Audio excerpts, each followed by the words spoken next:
Hey, hey, hey, are we live? We're live. I think we're live. Hey, what's going on, everybody? What's going on?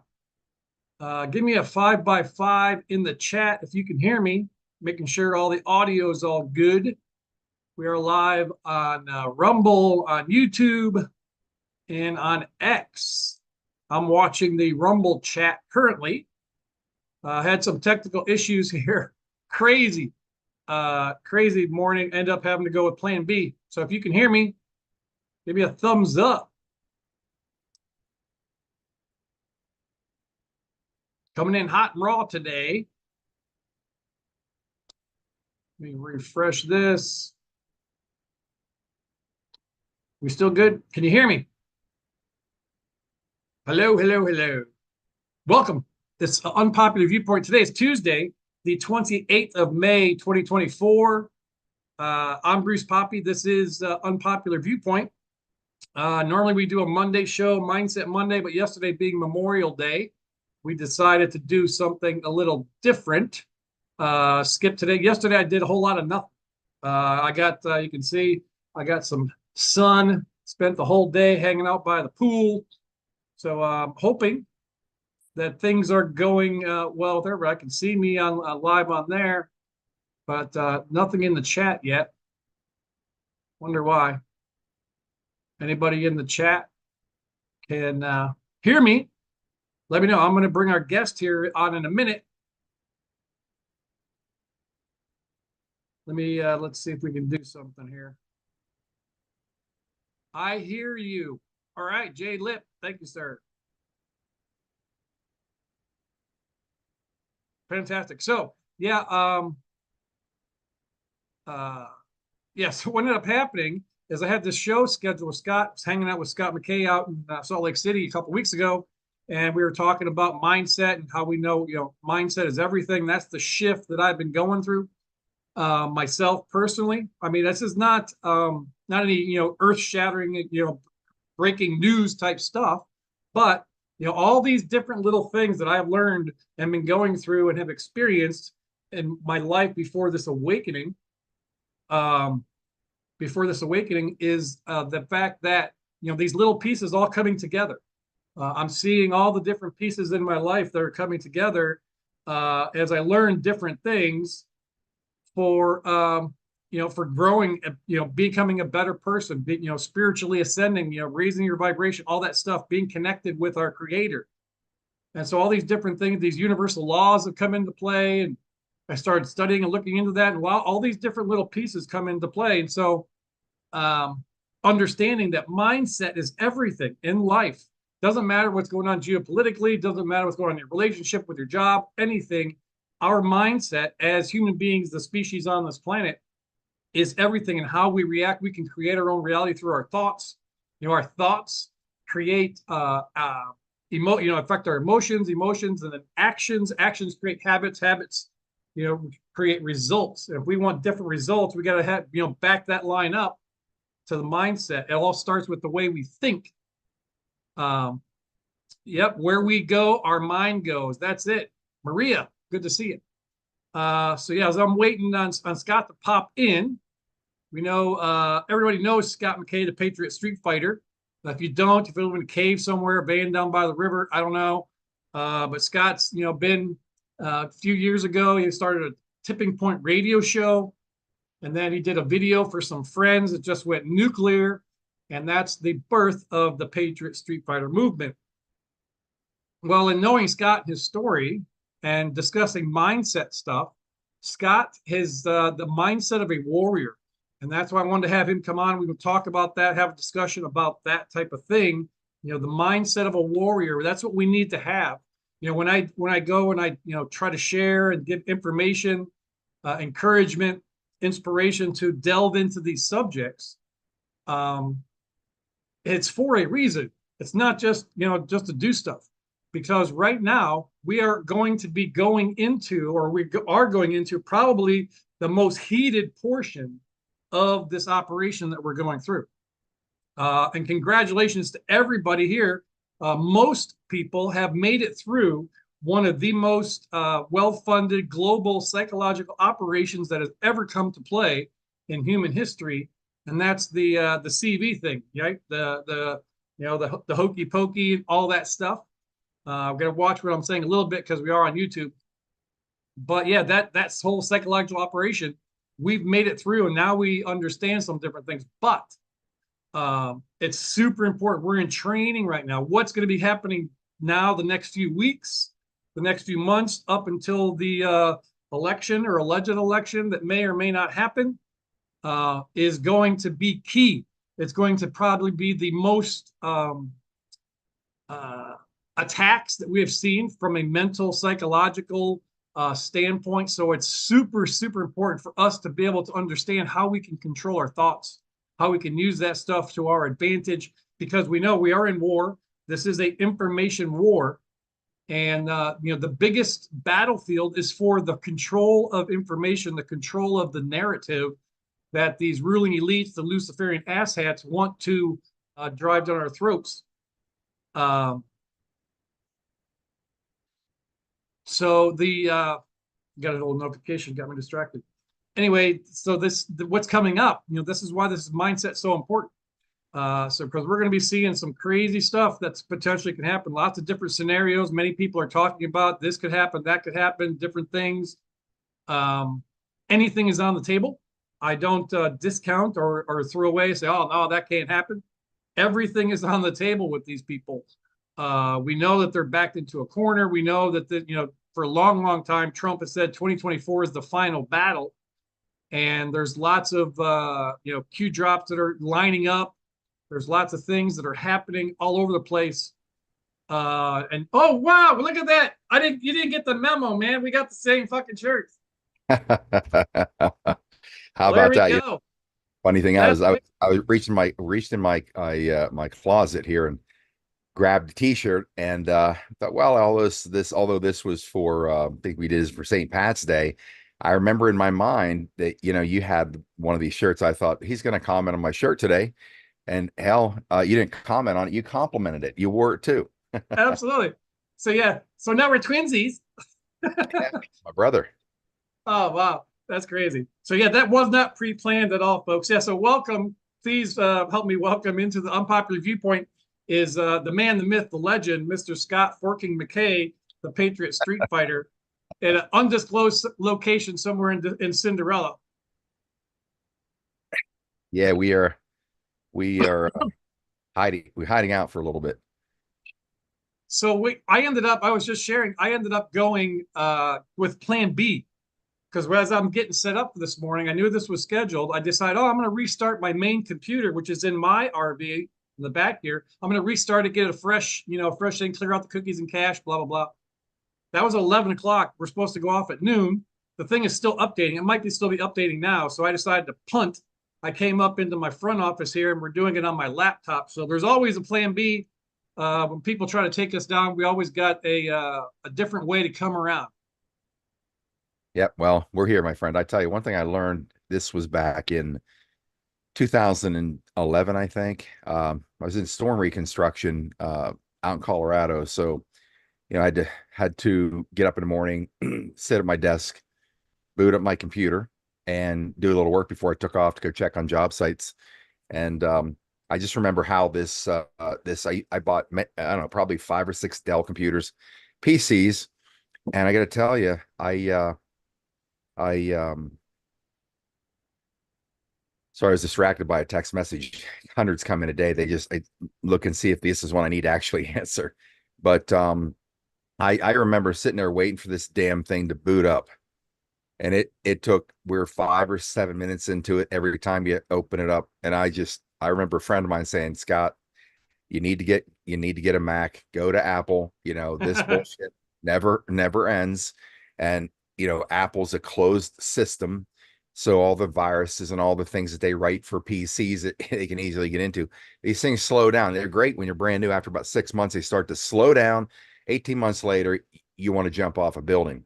And I just remember that day, I got so pissed off. I drove down to Best Buy and went to the Apple section. And I said to the kid that was there, I go, you got 15 minutes flat to sell me on a Mac. That's all I said. He went to work. By the time he was finished in about 12 minutes, I'm like, box it up. I'm going. Never went back. I only use Mac because you don't deal with any of this bullshit. I drop a Dell, shatter a screen, have to pay $300 to replace it myself, which is a pain in the ass. But these aluminum, like aircraft aluminum covers on a Mac, I got dents on this one. Like, I've dropped it a number of times. It keeps on. It's indestructible, virtually indestructible. I may end up having to consider something like that because many people for a long time have been trying to get me to go over to the dark side, to the Apple products, and I have been avoiding it. So I'm still staying a PC, but yeah, this is ridiculous. But anyway, that. It is what it is.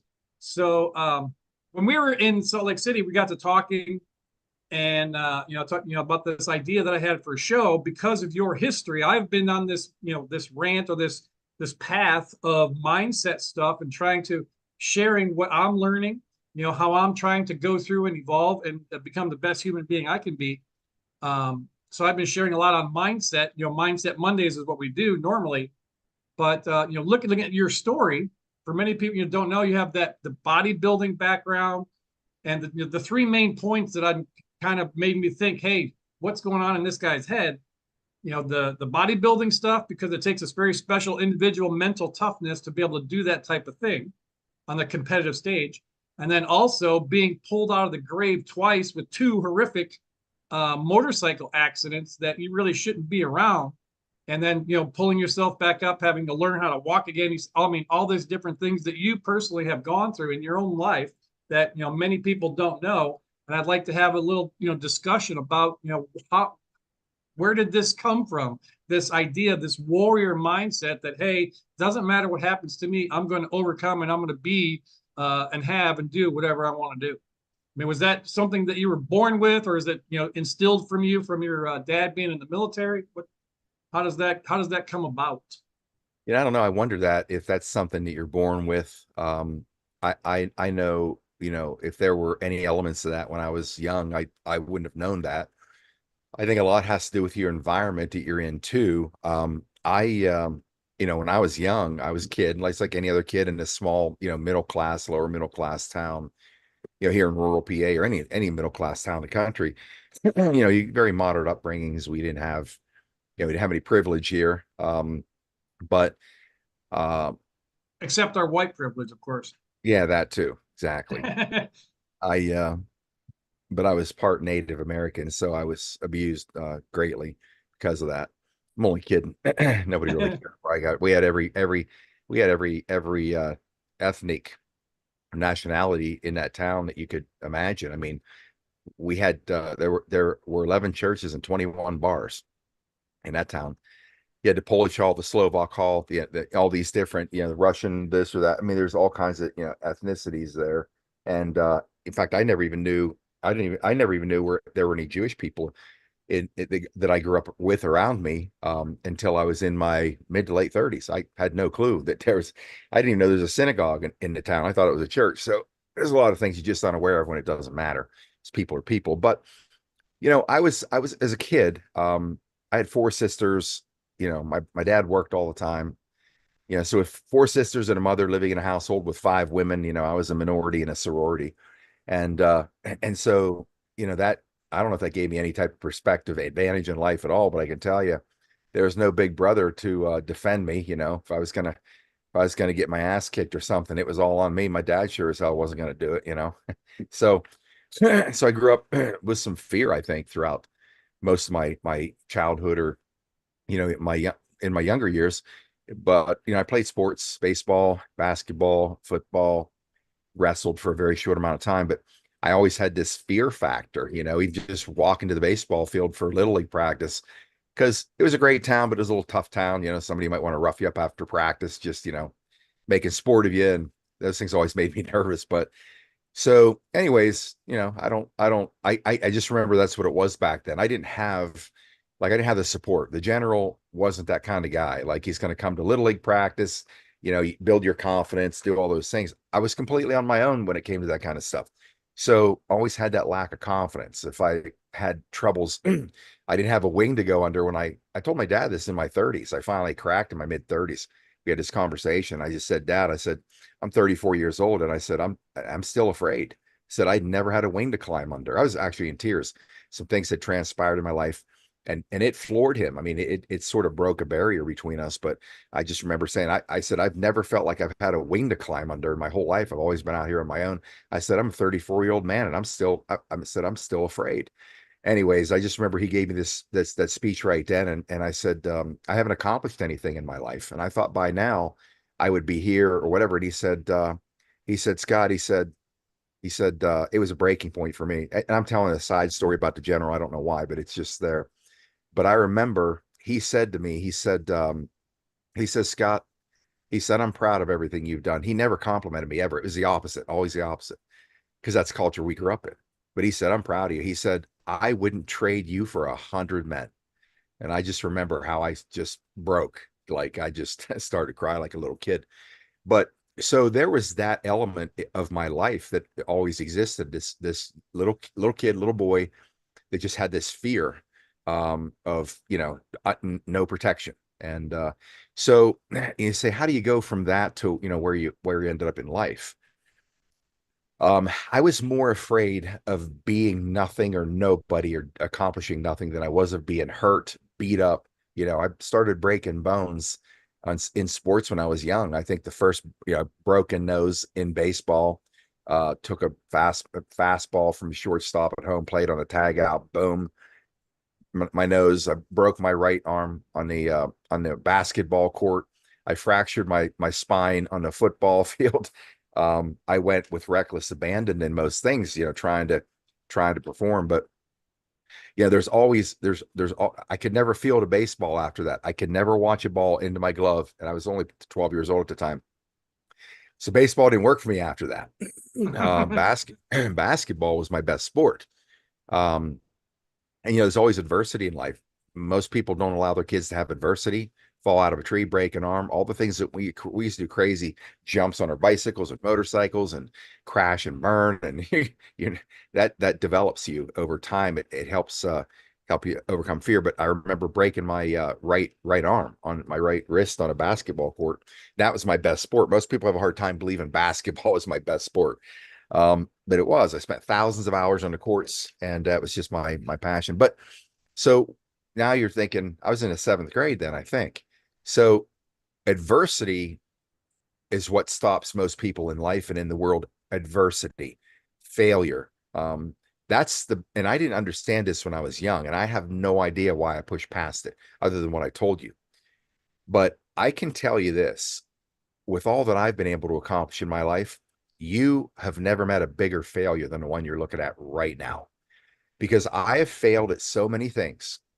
And whether it's in sports, in business, in many endeavors, I've failed so many times, and it sucks. It's embarrassing, humiliating. But the only failure that I ever see in any man or woman, the only failure I see is when somebody quits, when they just stop and say, I failed, I quit. That is the one dynamic that I think destroys human potential in every way, shape, or form, because we are taught in school not to fail. If you raise your hand and you get the answer wrong, you sort of get chastised. If you take a test and you don't do well on a test, you're going to be chastised. It's like you're not allowed to make mistakes in our system of education, right? Or for some reason, somehow you're chastised. And it builds that kind of a mindset. But what I found is every time, that I failed at something, nobody said these things to me, but I automatically learned something from what caused my failure, because I'd analyze things. Like I broke my wrist. Okay. So my basketball season is going to be wiped out. Basically, I'm still going to practice. So what do? Do you sit on the bench and you can't play basketball because I got a broken arm? I still had one arm. So for the next 2 months, you know what I did? I had a cast and a sling, and all I did, I could only use my left hand. I couldn't shoot real well. I could hold my cast up and try to shoot, but it wasn't that. It was handling the ball with my weak side hand. And so that became something that made me a much better basketball player, because then I could handle the ball with both hands, move, dribble, you name it. So became a more diverse ball player because of that, right? It's an adversity, and you look for the opportunity and the advantage. When I was killed in that catastrophic crash in 2014, obviously I got kicked back onto the playing field because here I am. But when I woke up, paralyzed on my left side, destroyed beyond repair, all the metal they had to rebuild me with from my spine to the ground. Um, I remember laying in that trauma center, and after years of this kind of a life and understanding of all the failures that I've had, I said in that trauma center the same thing. I said this to my wife at the time when she brought up the gravity of these injuries and what it meant for mine and our future, because I was likely not going to ever be upright again nor walk again. I remember looking over and saying in a very feeble voice, this is 3 weeks into it, and I said, I know how bad this is, and I didn't know how bad it was yet. The worst news kept coming months down the road, the degree of paralysis, etc. But I said, you know me, and I said, I am not going to allow this to be a liability in my life. I'm going to turn this into an asset. I don't know how, but I'm going to turn it into an asset. That was my mindset. And of course, obviously we did. It was a horrific 5-year experience to endure that kind of pain, to force, this body to start working again. But that's a lifetime of failures that got me to that point, because I learned, if you never ever quit, if you have your focus on something and you never quit, you just keep going and going, your thought process creates a quantum energy field, a frequency that starts to attract other frequency based assistance into your life to help you accomplish what you're trying to accomplish. It's the simplest thing to talk about. It's hard for people to assimilate and understand, but in that monologue there, in my opinion, that's the one thing I took from all the failures I've ever had. I just keep going. I just keep going. Sooner or later, it's not that you're going to figure it out. Sooner or later, the frequency of your thought process, I am going to do this, period. It kicks off that quantum energy, the Christ consciousness, and it sends Right. these frequencies out, like these sentinels looking for other matching frequencies that'll come and find you and assist you, whether it be people, whether it be money, whether it be opportunity, whether it be materials, supplies, goods. It just starts to work its way to you slowly to help you assemble the perfect machine to succeed. So anyways, And and back, that so just, back then when you were going through all that stuff, all these different things, you didn't know about the quantum energy field and the vibration and the all this attraction, the law of attraction, all these different, you didn't know about that, then, right? And just like myself, I had shared previously on other shows, all these different things that I've been through in my life I didn't realize what they were, but now that I have a better understanding, I've expanded my thinking, as Q says, and understand about the whole quantum Christ consciousness stuff. I was like, well, Dell, that makes sense, and this makes sense. So all these little things are working together all the time, but it's really our choice, right? Because you could have had a choice. You could have said, "Fork it, I'm done. I'm not going to, give up." Right? I'm. It was to be way easier to not, go through what you went through to rebuild and get back, vertical again from those crashes than it was to go through the pain, right? Because most people don't want to do the pain. They're afraid of failure, so they don't even start. yeah, I think it's actually the opposite. It's much harder to accept defeat because you have to live with it for a lifetime. It's much easier to put yourself through hell or whatever it takes to succeed, because that's permanent and it builds a pathway in future. Like, when I was younger, here's the thing too, not everything's going to go your way, and not only that, there's not going to be fairness along the way. And here's an example. Example is, I can just remember in Little League, right? I remember finally making the all-star team my last year Little League, right? And I was probably above average player as a pitcher. I don't know how good my bat was. I don't remember back then, but things aren't fair. I remember the baseball coach, the all-star coach, didn't like me. I had no clue why. I was a nice kid. I mean, I knew I was a good kid, but he just yelled at me. I never got a chance to play one single inning in the All-Star game. And all he did was beat the shit out of me. Right. His one of my friends is his son's one of my friends, but he was ruthless to me, and it was very painful, and I nobody was there to defend me. I found out decades later when I was telling my dad about this. He said, "Oh, is that right? Well, I'll tell you why that is. They had a little bit of a skirmish years when they were in their high school years or something. And because I was my father's son, this guy treated me horribly and never let me play a single inning in the All-Star game. So what do you do with that? Do you quit? Do you quit the team? Do you whatever?" Well, I didn't do any of that. I just finished out the season, kept going. I remember same thing, even in basketball, certain had one guy in a team. He's a decent player, but his brother was a coach. You always had that favoritism goes on. It happened in football too. Absolutely happened in football.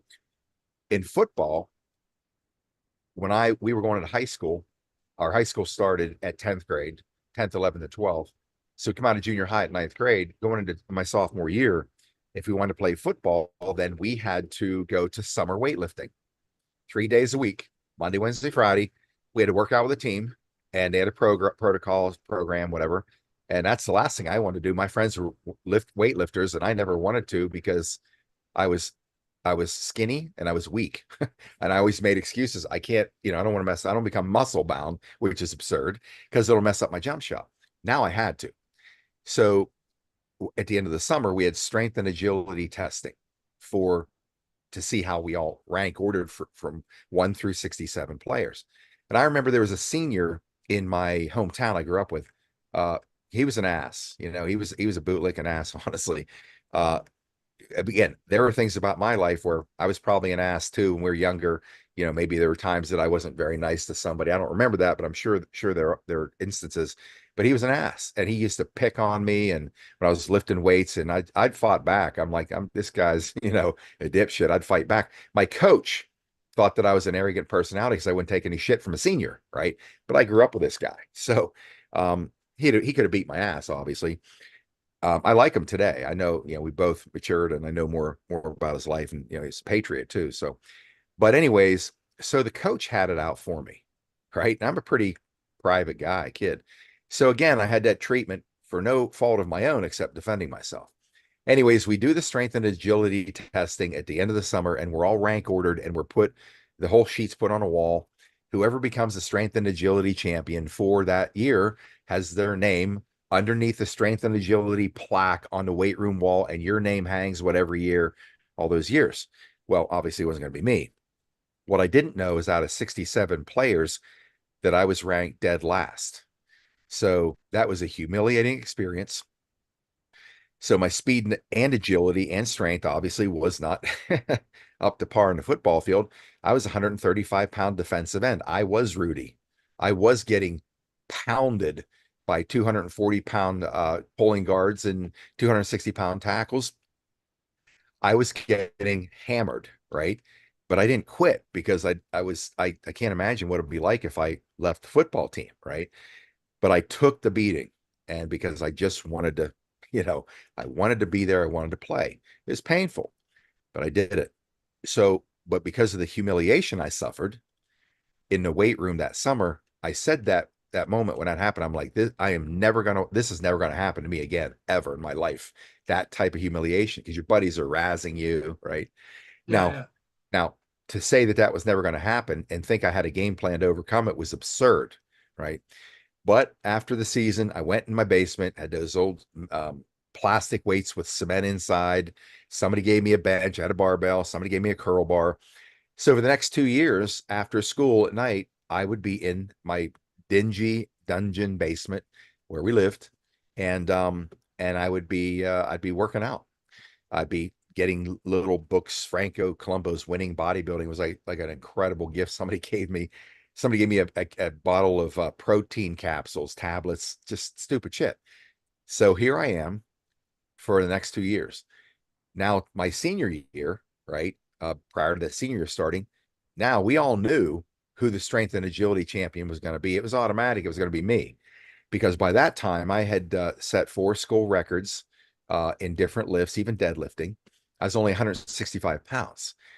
But we, each month we would see what the results would be. I was far outpacing anybody.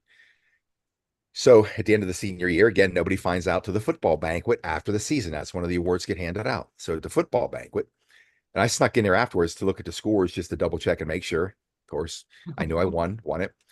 However, um, at the football banquet, when they were calling out the strength and agility champion, I got my date with me. I had a crush on. Everybody knew it was mine. I started to stand up and they said another guy's name. And I couldn't believe it. I was shocked. This other guy, his father was a teacher in the classroom right beside the head coach. And even before that, in even my junior year, I actually quit for the first time because I was not playing varsity. I kept being told I was going to play on Friday night, wouldn't play. They had me playing on JVs. I go from the coach on a Monday morning film session, bitching out all the JV players. He says, I don't know what the hell you guys think you're doing down there. It's a bunch of fun and games. The only person down there that's even taking this thing seriously is Scott McKay, because I was dropping the hammer on people, right? And then a week after that, I'm bench JVs. What? Why? Well, some kid here is a senior. These guys weren't doing very well. And coach is asking him, what do you think the reason is? Well, we don't get enough support from the underclassmen. And this guy here, a local, brings up my name. And I'm the biggest cheerleader on the sidelines. They're negative. I'm negative, all this bullshit. And because of this scumbag, I got fucking benched on JVs. And that's the first time I walked away. I walked into this guy's office. I knocked on the door. I had my rack with my equipment. And I said, Coach, I quit. And he said, now this is far outside of my personality or fat level of courage. But he said, I said, I quit. He just looks up. He goes, okay, put your equipment in the equipment room. I dropped it right on the floor. I said, you put it away. And I walked out. And that was a massive heartbreak for me, a massive heartbreak. But I did come out my senior year because I was going to prove a point. So what happens my senior year now? I fracture my spine in the first 2 weeks of football. So I'm out for 5 weeks. It took me, once I came back, a little time. I lost my starting job as defensive end. An opening came up because our middle linebacker got hurt. I went head to head with a best friend of mine, and it was an absolute bloodbath for that week to see who was going to be the last man standing to get that job. And I got it. It's middle linebacker. But I did some damage, and I couldn't even hardly finish sprints. I couldn't even keep up with the linemen in sprints. And I remember a coach who was a badass said, as I walked off the field after that spinal fracture weeks before, he just said to somebody else, he goes, he didn't have to quit that easy. And I found out about that the next day. And I was like, I couldn't believe this guy said that. And I thought, you're never going to say that about me again. At the end of the season, when his injury got worse, I was literally dragging my right leg across the finish line on sprints 10 yards behind the biggest lineman. And I'm like, I'm never going to quit. You're never going to say it about me. But it was just a mentality that I always had. I just thought, I am not going to be viewed that way. And that just kind of went through me in my life. And, 8 years after that, or 6 years after that, I'm on the national competitive bodybuilding stage. Now, why am I telling you all that whole story? Am I saying all this to put focus on me? Absolutely not. What I want people to understand, and it's been my mission throughout all of my life from a motivational point of view, is that I don't care what people think of themselves. I don't care what society tells them they are. I don't care what their local community tells them they are. I don't care what their brain tells them they are. I don't care what the matrix mindset tells them they are, how basically worthless and average and all that bullshit that they really are. I, without a game plan, was able to set out to prove all of that wrong. And my message to the world is, I do not care what you think of yourself. I do not believe what you may think of yourself. There is power inside of us because we emanate from our creator. We are photonic beings of light and love and power that emanates this energy into the whole universe if we understand how to tap into that power. I tap into it in the most arcane and rudimentary way that I know. It's the only way I know. I don't fucking quit. I just my only talent is my inability to surrender. But here's the thing. People look at my story, pulled out of a grave, paralyzed, not going to be upright again, probably not walking it or walking or certainly upright. Once again, I know I understand the reverence that I get from that. But what I'm trying to help people understand is I don't deserve the reverence at all because I did exactly what anybody can do. Anybody, anybody can do the same shit that I had to come out of from that grave digger. Um, there's nothing heroic about it. It's just finding a way to tap into that Christ consciousness, that power. And it's sad. What makes me sad is that the whole world is full completely of people who have underlived their potential because they've been programmed to do that. And they'll go through a whole life and not believe how unbelievably powerful they are. Oh yeah, And that to me is very sad. That's very sure. sad. And I think that that's been one of the things that these evil people have used is to keep us from that's one of their main things is keep us from understanding the power that we have in us. Because if we unleash ourselves, there is nothing, absolutely nothing that is cannot be done, undone, removed, fixed, changed if we set our minds to it. And that's why the whole mindset is everything. You got to continue because there's I'm sure plenty of times that when you're in the weight room, you're tired and like, is this going to be worth it? These thoughts that roll through your head. How did you combat those thoughts? Because you can't really stop the stuff coming in, but you can stop what you grab onto and what you believe. Well, I have two thoughts. One statement, actually, that I would repeat in my own mind. It's totally stupid and totally corny, but I was saying this when I was a senior in high school, in the basement, working out and all by myself. I had one tape, one cassette tape, didn't have any money, had a cassette player and one cassette tape, and it was AC/DC. Can you imagine that? Back in Black, something like that. I knew every song. I listened to that for like 3 years. It's the only cassette over and over and over. But this thing I had in my head was my buddies are out now at that time, we're out drinking and doing things like that in the weekends or even weeknights. Well, I didn't do those things until weekends showed up. But I thought about, you know, all this time I'm spending here, is it going to mean anything? And in my head, I had this saying that just would kept ringing true. If you do something good long enough, it won't be long before it is good enough for everybody else. Right. And I don't know why that was in my head, but I made that statement and I always remind myself, if you do something good long enough, um, it won't be long before it's good enough for everybody else. Case in point, nobody was training in the early 80s, like late 70s, early 80s. You knew Schwarzenegger, you knew some of these guys. The fitness industry had not come on yet. The competitive bodybuilding world was known, but I was there when there was really no real foundation, big, broad foundation. But, a number of years later, obviously, as that advanced, and I ended up on the national stage. Now, people like were pouring into the sport, even into the fitness world.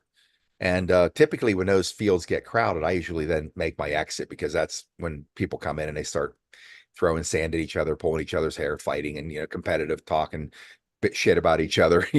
Oh, the guy, he's not even strong. He can't bench more than 500 pounds. Just stupid shit. And I exit. Same in business. Just same thing. A certain industry got involved in. Nobody wanted anything to do with it. It wasn't easy. It was very hard. But over years, you succeed, and then all of a sudden, here comes a wave. Hey, that looks like it's promising, right?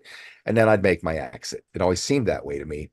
But I would always find something else, and I'd start with something that wasn't in existence to any degree, but I'd be there, and I just work my ass off, and then, eventually, sooner or later, then the people start moving toward that.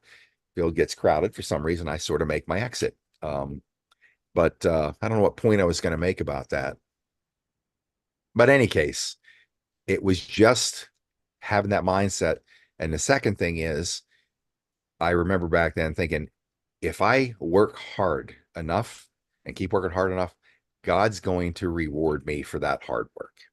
That was just, again, I'm 16 years old. I think I graduated at 16, senior in high school. So it's just something that nobody taught me. Or just part of you from jump. And so as we're looking to try to help other people, develop this mindset, I mean, there's all kinds of tools out there and tips and tricks, but for somebody just starting, if there, I mean, anything that you can kind of, point to or other, that it seems like you just did not want to be lesser than. You wanted to show up the people who didn't believe in you, and so you had this heart, to drive on through and prove people wrong. You wanted, there's a saying, I love the saying, unless you're the lead dog, the view is all the same, right? If you're in a dog spot, unless you're the one out in front, you're always got your face up somebody else's butt. So you gotta be out front one way or another. And that's similar story as to me, the things that I've done. I've gotten to the point that apex, the top of whatever I was doing, and I would get bored, right? So I was be looking for something else, some other challenge, some other way to better myself. So people just looking to get started in this whole mindset game, what kind of direction would you give them? To me, I think the most powerful thing that I've ever utilized, again, I had no background in it, but the power of visualization. And so I didn't learn about of the term itself until 1990, roughly 1989 or 1989. I think it was 1990. I read a book by Dennis Waitley, who is a former fighter pilot, and he was also a motivational guy, a public speaker, and he wrote a book called The Psychology of Winning. And a close friend of mine, I just got a text from him. He's from back here. He was a chiropractor that kept me. His name's Dr. Tony Marrara over in State College. And he's the one that kept me in training a lot longer than I should have, because with this fractured spine, um, uh, he treated me as a chiropractor. I had no money. I was going to college, treated me for free. And he's a brilliant businessman in general. He's very successful in many businesses, but as a chiropractor, incredibly astute and very particular and focused, and he kept me training longer. But as far as the visual, as far as why I brought him up, because he handed me a cassette tape series of the book that I could listen to. When it talked about visualization, I remember back to the days when I was in training, and for me it was a lot of pressure, because every single time I walked into that gym, I had to outperform the time before that. That's a near impossibility, but I was desperate to accomplish something in life that was above our matrix standard or average, because what you get is an average life. So when I'd lay in bed at night, before I went to sleep for about an hour, I would envision tomorrow's workout. If I was doing chest and back, I would lay there and I would see myself walking to the gym, dropping my bag, start loading up poundages, and I would start envisioning what this is going to feel like with this weight for, 15 warm-up reps, and then load more weight on. What's going to feel like for 8, loading a whole lot more on, and I'm doing sets of 6 as heavy as I can, what every one of those sets are going to be like. And I remember doing like 500-pound squat days. And when I squatted with a bar in my back, it wasn't just a little bit of movement. My ass would go clear to the floor. I'd sit on my ankles with all of that weight. And to get 6 reps with, nearly 500 pounds, super, super slow motion, your head nearly wants to blow off, right? When you're trying to squeeze out that last rep. But I just remember how to get that last monster rep, I just, you don't think you've got the power to do it. You just unleash this fury inside of you, slow control, but this fury to get that damn bar in standing position so you don't hurt yourself and it goes to the floor, and get that thing on the rack. And after those sets, I would be breathing like I just ran a 100-yard sprint, because I had 265 pounds of muscle that needed all this oxygen. And I'd be breathing bent over like I sprinted 100 yards, sucking wind like that. That's what my mind was going through every night when I was laying in bed for 1 hour. So the next day when I walked in there, it automatically happened. I didn't know this, because I already lived it, because my imagination, I'm just seeing it in my mind, the whole thing. I did that out of fear, because I didn't want to fail just in a workout the next day. I couldn't fail that day. I had to accomplish what my goal was for that day. What I was doing was visualizing. So my mind was experiencing something that I hadn't yet done. It takes emotion wrapped into it to make it effective. My emotion was fear. because I can't fail tomorrow.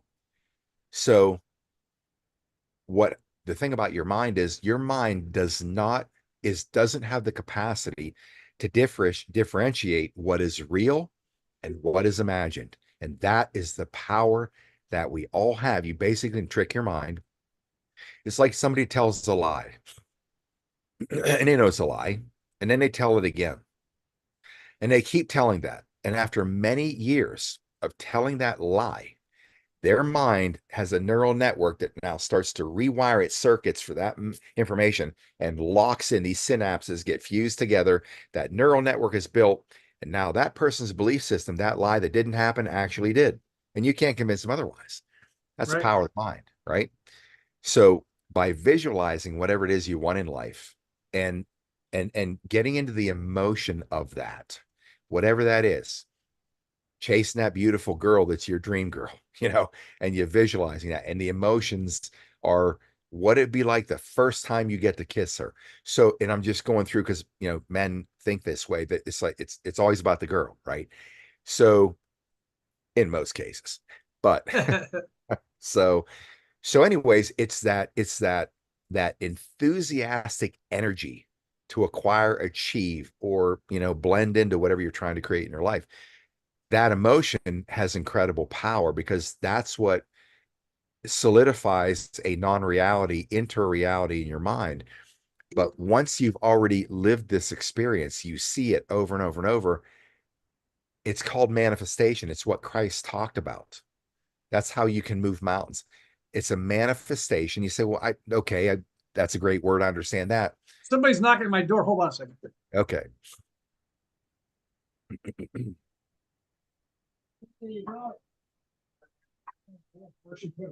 I thought this only ever happened on Patriot Street Fighter, but I guess happens everywhere else too. I would finish this, but we'll wait till Bruce gets back. So there he is, I think. The UPS is supposed to be picking up a package, and my wife didn't tell me where she put the package.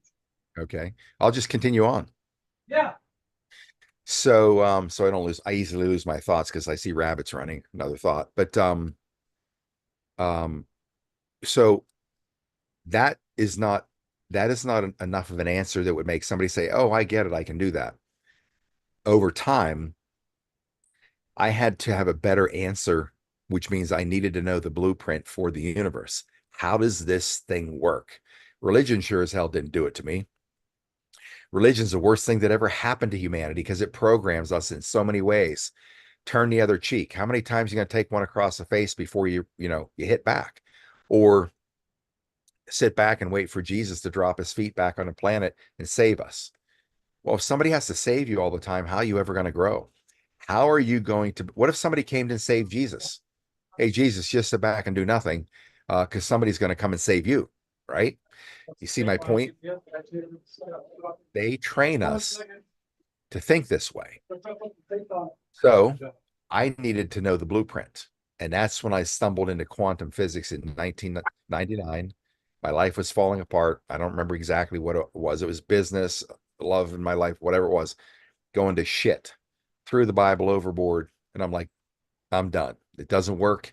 I've been a good guy my whole life trying to get the big, whammy to hit me. All I felt was guilt, pressure, and fear from that too. I'm like, fuck that. I'm done. I literally went like this. You want to drop the anvil on me? Go ahead and drop it. I'm done living like this. And that was the first time I freed myself from the bonds of the matrix. Now I came full circle back around and now have a definite deep connection with my creator for sure.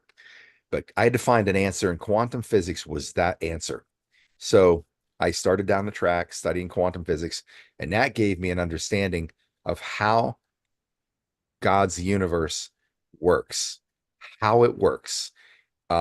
People in religion tell us we have free will, but every day they say, God did this, God did that, God guided me to do. Really? I thought we had free will. You can't put the mind in a state of psychosis and conflict like this. You have free will. If it is to be, it's up to me. But God did this, or God made me do that, or God, stop it. Stop it. Stop it. Stop it. If Christ dropped his feet on the planet right here on my bus right now, the way I'm talking, you know what he'd say to me? All these things you're saying against the religious order right now on me and my life, it's about time somebody starts saying it, because what they're teaching you is bullshit. That's not what I said. Christ said, these works you will do, and even greater than I. What does that mean in modern English? These works you will do, and even greater than I. In modern English, that means get off your ass and start living to your potential, because that's the only way you're going to ascend closer and closer to your maker in what you call heaven. Heaven isn't a place, and neither is hell. Bullshit. Heaven or hell is right where you stand. What kind of you know what hell is? Hell is one day, if there was such thing as a heaven, hell would be meeting the person there that you were supposed to be. Oh, That would wow. be Yeah. that would be hell. So you're gonna be tossed into a lake of fire. Fuck that bullshit too. Would you do that to your kid? You made a mistake. I'm gonna toss him into the fire pit. Sooner or later, this has no loving creator would do that to anything it loves, right? The absurdity of this stuff in religion kills me, because it's left a multi-thousand year trail of wrecked potential of the human species. The only way you're going to spiritually ascend is to believe you were created for something, a very powerful and beautiful reason, number one, and that whatever created you, whoever, God's a male too, he, I don't buy that either. That we're such a lesser form here, this species here, obviously. But the likeness and image means certainly in the quantum field, in the energy frequency field, in the photonic light field. This is just a meat suit, period. It's just a meat suit. It's a locomotive machine to get us where we're going, to propel us around this planet. That's it, nothing more.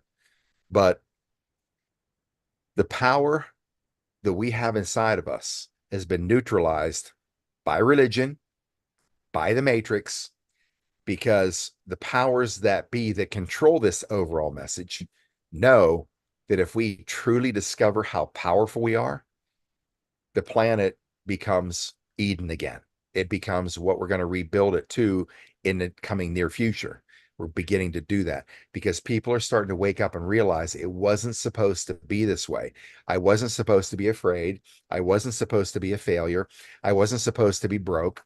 I wasn't supposed to be disrespected by everybody and anybody around me. It wasn't supposed to be this way. So Truth. I know the reason I have stood on this message, and when I get on a point, believe me, you can understand how I belabor it to death till people want to tap the hell out. And you say, why do you do that?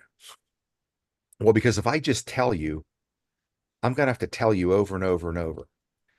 But if I can sell you just one time, just once, I will never have to say it again, because you've bought into this idea that Scott McKay, and that's why I travel the country as much as I do and put my face in front of tens of thousands of people so we get handshakes and hugs, because obviously people treat you with great reverence, treat me with great reverence as Patriot Street Fighter. I love it. It's flattering. It's very endearing.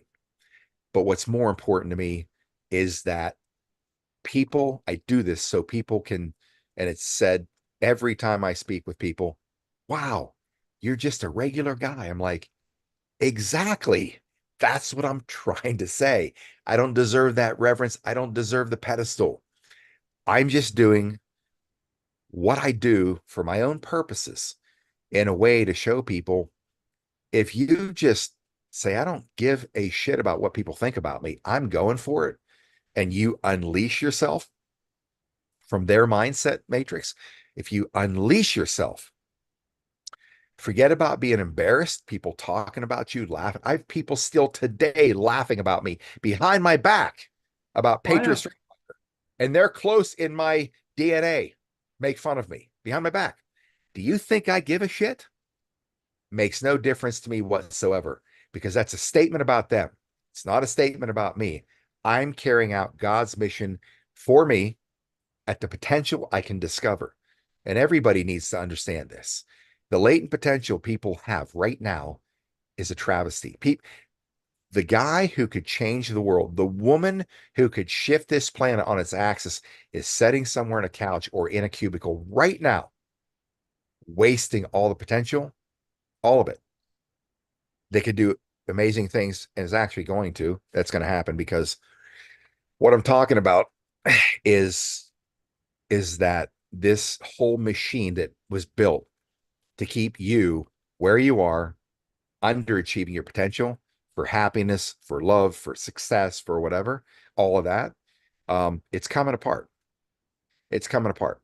And it can't be stopped now. Why? Because the quantum physics is moving in concert with the destruction of the old guard on the planet.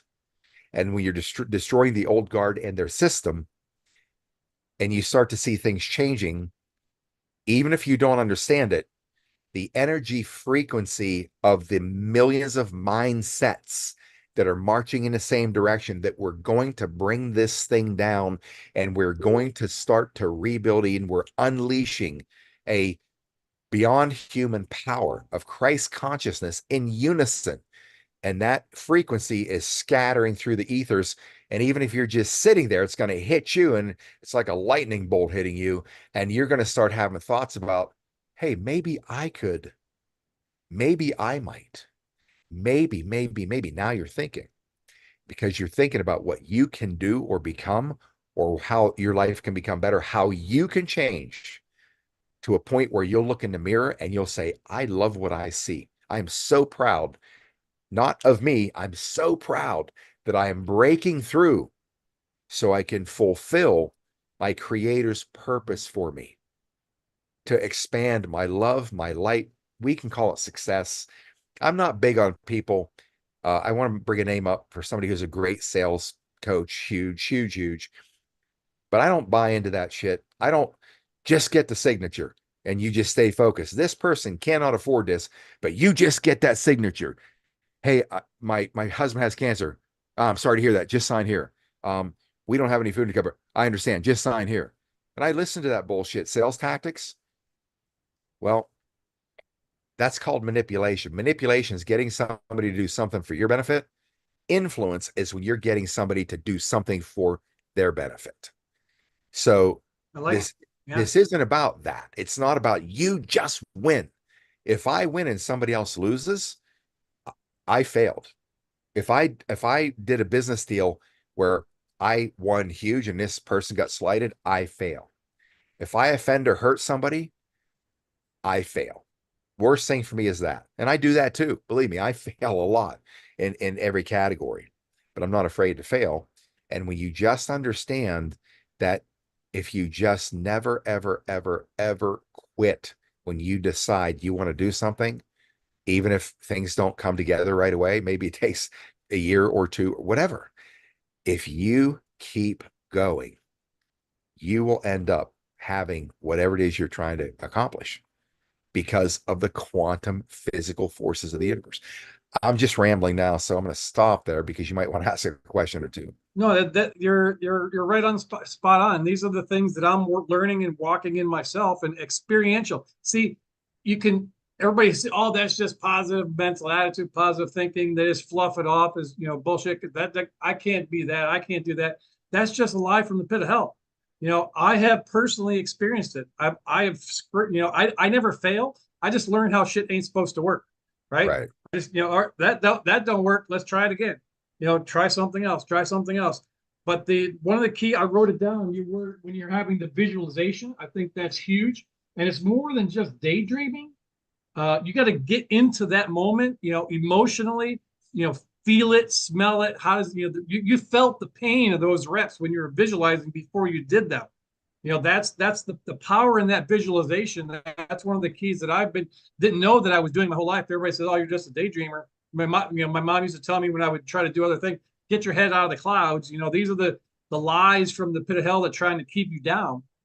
But you're 100% correct. And we don't intend to go out there and upset, offend, slight people, but it can come across as an arrogance to some people. That's what they perceive it. It's just that our confidence and boldness kind of is our energy field is messing with theirs a little bit, and they become a little bit uncomfortable, and they're not willing to step out and maybe realize, get out of that the mindset that, hey, I am lesser than, and he can talk like that because he's Scott McKay, right? He can do that because he's the Patriot Street Fighter. That's bullshit. Anybody, like you said, there's somebody sitting listening to this right now, or sitting in an office in a cubicle, lying on their couch, feeling miserable for themselves. That all you need to do is act on some of those thoughts. When you have those thoughts can propel us to the emotions, visualization, to the actions, and the actions get the results. I mean, this is law, just like gravity. Nothing's going to change. These are the things that we're going through. And like I had said before you came on, congratulations to all the people who made it through the CV-19, PSYOP. That's the biggest one in human history so far. Many people made it through that. But get ready, folks, because what's going to be happening in the next few weeks, months, I don't know exactly. I just have a sense that there's going to be an onslaught of mental stuff, that trying to control and manipulate our minds and get us to believe something that's not real between now and whatever happens on election day, if it even happens. We're setting ourselves up. This is setting up for the final battle. And we need to gird our minds and get into these mindsets and start understanding some of these principles and putting stuff into practice, so we can come out on the other side and begin to rebuild, like you said, build Eden. That's where we're at right now. 100%. I'm with you, man. Well, I can tell you there was a time when I wasn't Patriot Street Fighter. And that time when I wasn't Patriot Street Fighter, I was in a wheelchair.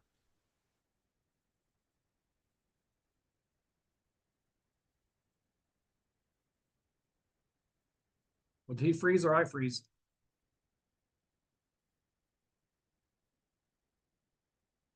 Because it blew open and they had to bolt that together. I've got a 20+ inch plate that goes around my hip bone, clear down the side of my femur is broken 7 places. And my left foot was nearly fully severed, reattached, but my ankle was busted into, flew out the back of my foot into my boot on that crash that day. Vertebrae, ribs, massive trauma, all that. Paralyzed on my left side. I'm in a wheelchair, big boot, leg out. My hands were from the impact of laying that bike into the side of a van at 50 miles an hour. I couldn't use my hands because of the damage. I had to drag myself in my wheelchair with my right leg, with my foot, drag myself around the house. And there was a time where the house had ramps and chair lifts that go up like halfway up the steps and then up to the top, and another wheelchair up there waiting for me. So that's when I wasn't Patriot Street Fighter. And there was a time where circumstances in my living arrangement left me with no help to survive for 5 weeks. And I had to get to my follow-up appointments with the surgeons for CT scans. And so I would have to drag myself with my foot in my wheelchair. I had these Moby leg crutches, which I didn't use anyways. I wasn't allowed to be upright, except put enough weight on my right leg to slide my ass into a chairlift or back into a wheelchair. That's it, because I'm built, my pelvis is put together. I'm like a creaky picnic table that's on, bolts are coming loose. So I had to put my ass into a chairlift, fold my wheelchair. They fold in half standing up like this. I'd push it down the steps. It would fall on the garage floor. I'd ride that chairlift down 3 steps. Then when I get down there, I'd have to bend over in this vulnerable, dangerous position for my injuries and pick up the wheelchair and open it up and get in it, drag my ass to my trunk of my car. I had an electric trunk, so I wasn't supposed to drive anyways, but I had to get to these appointments by myself. So the trunk lid would go up. I would use my right leg to get my ass up on that bumper. I'd fold this wheelchair or compress it sideways, and then I'd have to lift it and turn sideways and put it in that trunk, a heavy wheelchair. And then I had to get on these crutches, which I wasn't supposed to be on, but I had to get to the driver's seat. I'd drive myself to my appointment. I would undo all of it to get into the appointment. I'd come back. I'd do all of it again. And a fourth time when I got home. There was a period where I just, without that hope, they'd just be watched. We're not helping them, because I couldn't be controlled even back then. And that was a horrific experience. But I said to myself, one way or another, paralyzed or not, I'm getting the hell out of this situation. Because if I don't, if I can't control my mind, I'm never going to walk again. They already told me that wasn't going to happen. But I just decided that whatever it takes, I can't fight two wars at once.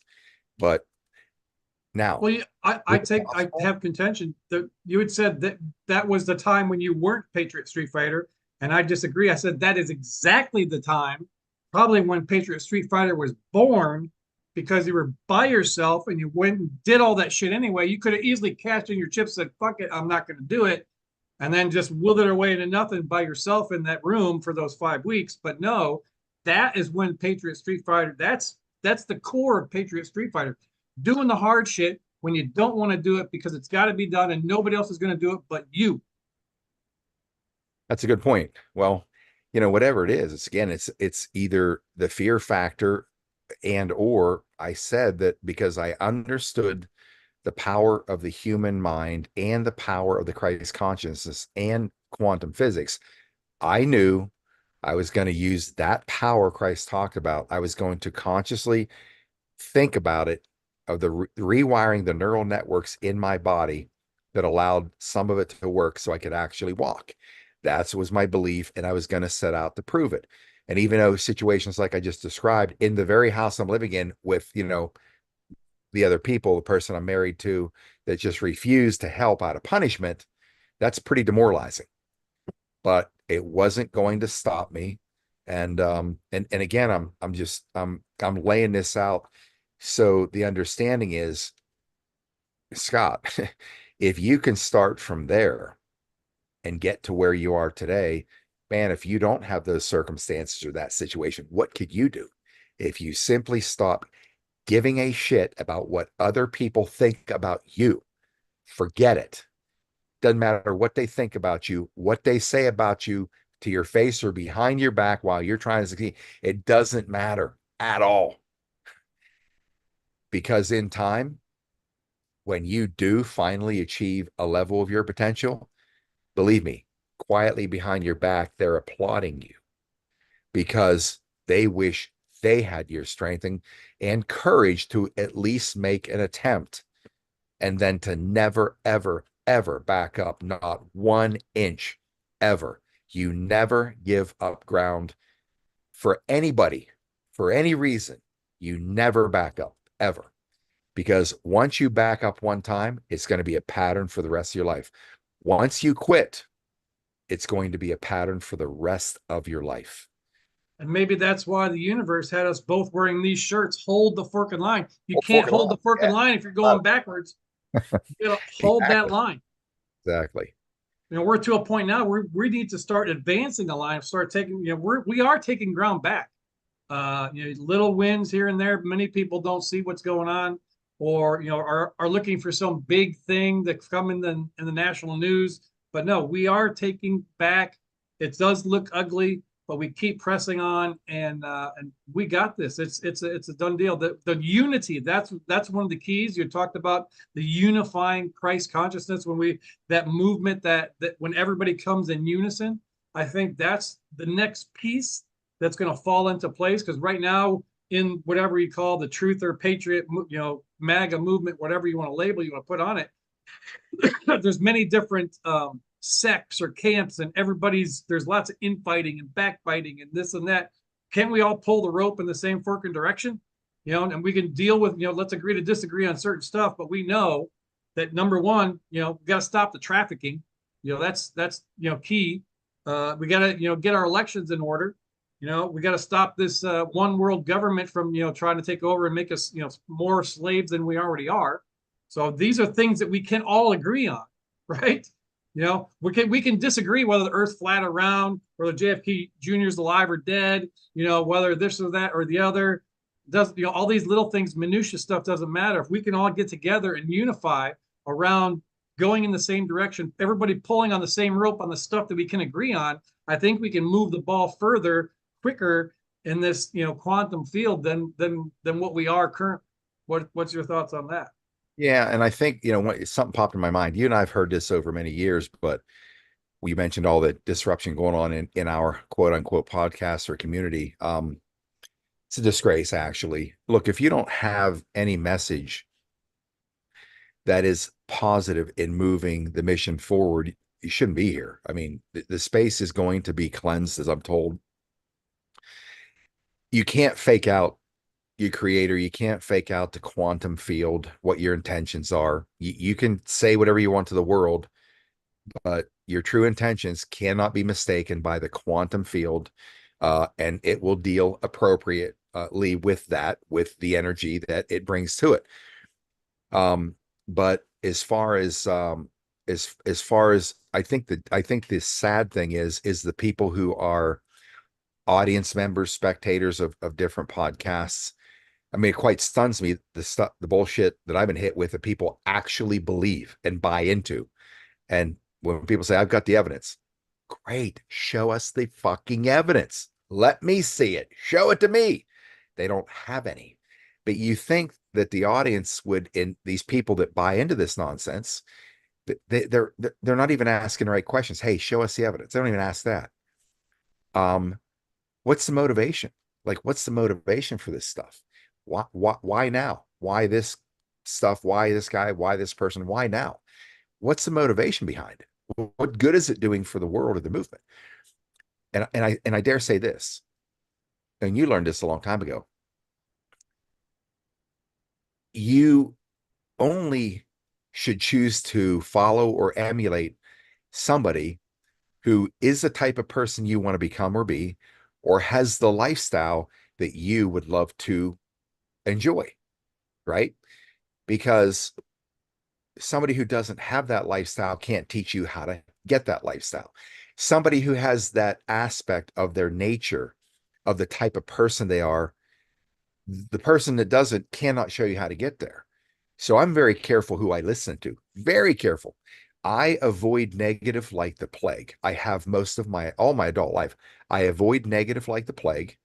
And I control my environment completely. I am very controlling of the people that I allow in my environment because I can't afford to have the energy of somebody who's not like-minded or somebody who has different intentions or motivations. So I'm very, very protective of my environment. So you see the podcast community out there or the spectator community, I think they need to pay closer attention to who you listen to because, and I'm not saying listen to me. Look, I believe me, I make mistakes. And first of all, I don't, my skill set is I don't make predictions. I don't lead people to expectations on dates and it's going to happen times and all that bullshit that so many people have done for the last 5 years and basically causing, a lot of, what should I say, disbelief in what we're trying to accomplish.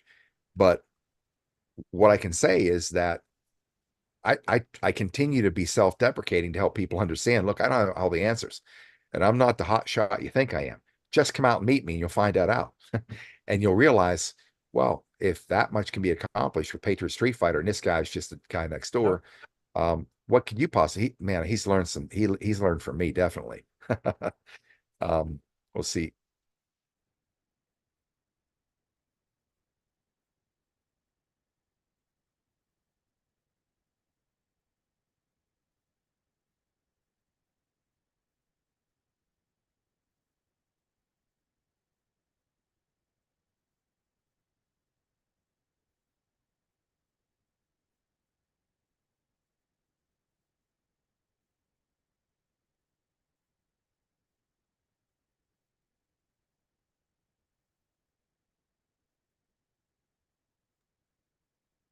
Amazon just wants to see me. I don't know. They're at the, so just leave it at the door. I'm doing something. God bless America.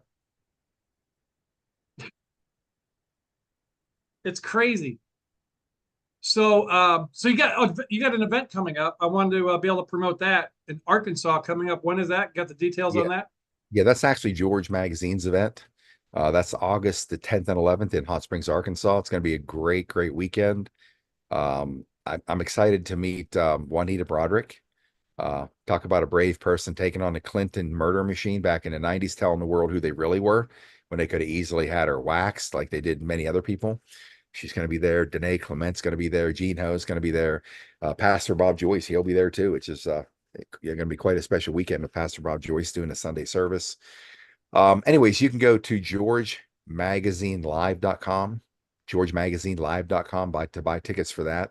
They do have a discount code PSF for Patriot Street Fighter. Although Street Fighter's one word, not two, one, for trademark reasons. But yeah, PSF, use that discount code. You get 15% off the tickets for that. So I'll be speaking there as well. It's going to be, it appears to be a very powerful weekend.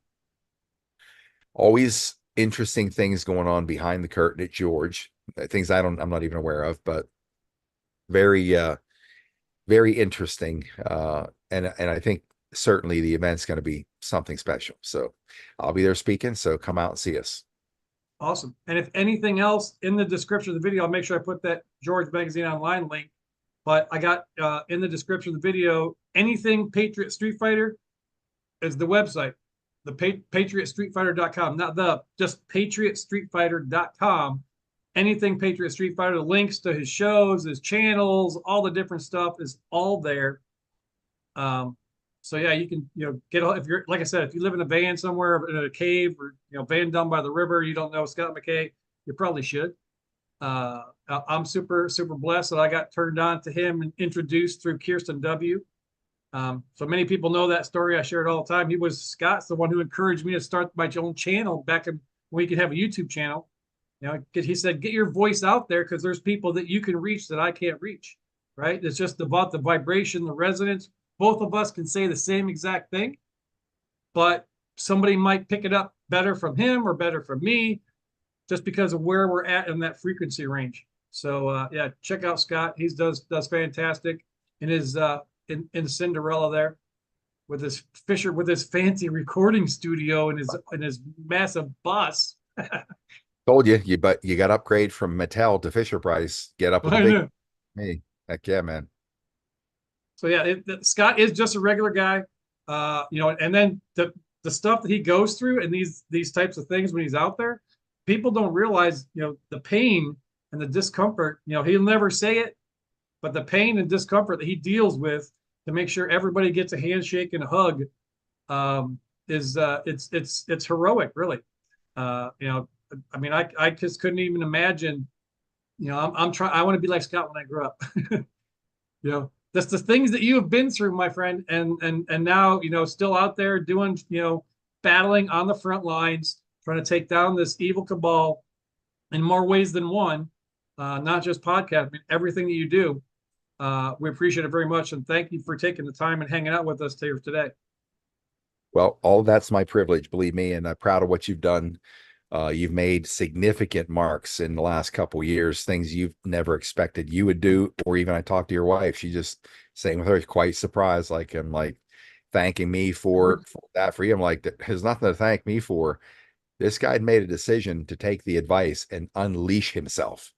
And look what it changed everything. You're in a speaking tour around the country. You never saw you do it in your whole life, the Truth Tour. Well, here's the funny thing is back, we talked about the visualization. Back in the 90s, because I was 16 and my wife was 17, we got married in 1984. So in my early 20s, I was doing this visualization. I saw myself speaking in front of stadiums of people way back then. I had no freaking idea how that was going to happen. It hasn't been stadiums of people, but I spoke in front of 500-600 people in LA or in Vegas or in LA, different places. But yeah, that visualization makes a way. The universe will make a way if you go and take the action steps. It ain't going to come on you. People are sitting there waiting for God to write them a check and show up in the mailbox and change their life. They're always looking for somebody else outside themselves. We got to look within. Yeah, one last question I'd like to leave anybody with. What makes you think you don't deserve it? Whatever that is that you want. What makes you think you don't deserve it? What? Give me a good answer for that. What? That's a good question. Yeah. That you do not deserve what you want. Amen to that. Well, have a fantastic day. Thank you again, my friend, for your time. And we will catch you on the flip side. All right. Much love, my friend. Much love to all of you. Thank you. Patriot Street Fighter out.